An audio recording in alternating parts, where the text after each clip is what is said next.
Shalom. Renungan kebenaran firman Tuhan hari ini terambil di dalam Injil Markus pasal 8 ayat 22 sampai dengan ayat yang ke-26. Judul renungan hari ini, Tumbuhkan Iman Anda. Penyembuhan Yesus terhadap orang buta di Betsaida merupakan hal unik dari semua kisah mujizat Kristus. Ini adalah satu-satunya mujizat yang dilakukan secara bertahap dan menunjukkan sisi Tuhan kita yang penuh kasih dan kesabaran. Persoalannya ada satu hal penting yang hilang dari hal ini.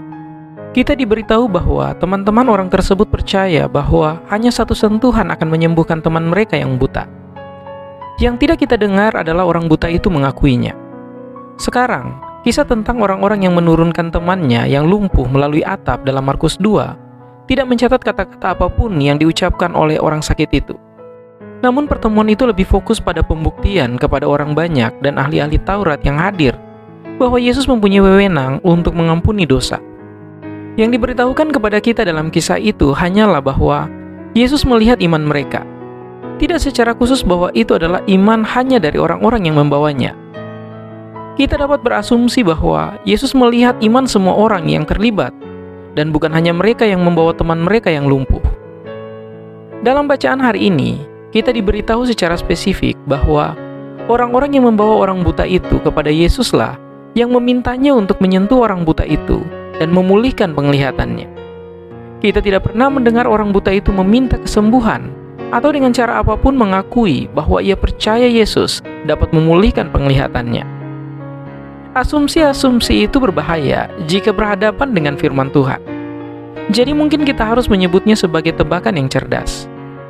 Harap diingat bahwa kita tidak memiliki jawaban yang pasti dari kitab suci tentang mengapa Yesus menyembuhkan orang ini dalam 2 langkah. Namun kiranya saya dapat menunjukkan kepada Anda bagaimana pendapat saya didukung dalam kitab suci. Saya percaya kesembuhan Yesus yang progresif terhadap orang buta dalam bacaan hari ini menunjukkan kepada kita kesabaran Tuhan terhadap ketidakpercayaan kita. Setiap kali Yesus menyembuhkan seseorang, Dia menghubungkan penyembuhan tersebut dengan iman mereka. Misalnya dalam Lukas 17 ayat 19 mengatakan, "Bangun dan pergilah, imanmu telah menyembuhkan engkau." Kita juga diberitahu sebaliknya dalam Markus 6 ayat 1-6. Kita membaca tentang Yesus ditolak di kampung halamannya. Di akhir bagian ini, kita diberitahu Dia tidak dapat melakukan banyak mujizat di sana, kecuali meletakkan tangannya atas beberapa orang sakit dan menyembuhkan mereka. Dan Dia heran melihat kurangnya iman mereka. Hal ini membuat saya percaya bahwa ada korelasi antara menerima nikmat Tuhan dan tingkat keimanan kita. Kita melihat teori ini didukung oleh Kristus sendiri dalam Matius 17 ayat 19 sampai dengan 20. Setelah para murid tidak dapat mengusir setan dari anak laki-laki itu, kita diberitahu, kemudian murid-murid itu datang kepada Yesus secara pribadi dan berkata, "Mengapa kami tidak dapat mengusirnya?" Dia berkata kepada mereka, "Karena kecilnya imanmu."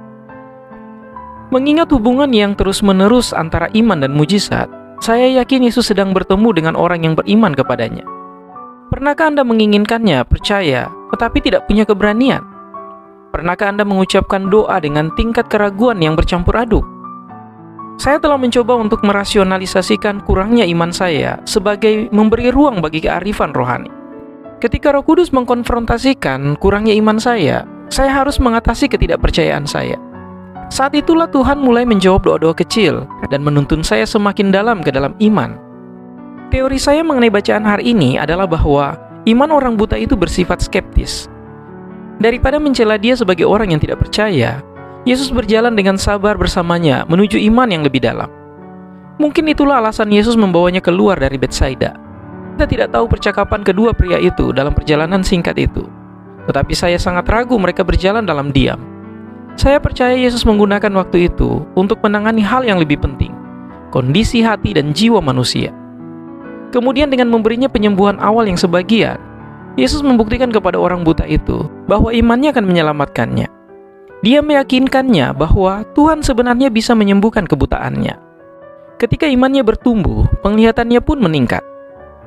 Tuhan ingin menumbuhkan iman kita. Dia memahami bahwa hal itu tidak selalu terjadi dalam sekejap. Dan Dia bersabar terhadap kita. Berikan kepada Tuhan sedikit iman yang kita miliki, dan biarkan Dia melipat gandakannya. Kiranya Tuhan Yesus menolong dan memberkati kita semua. kasih.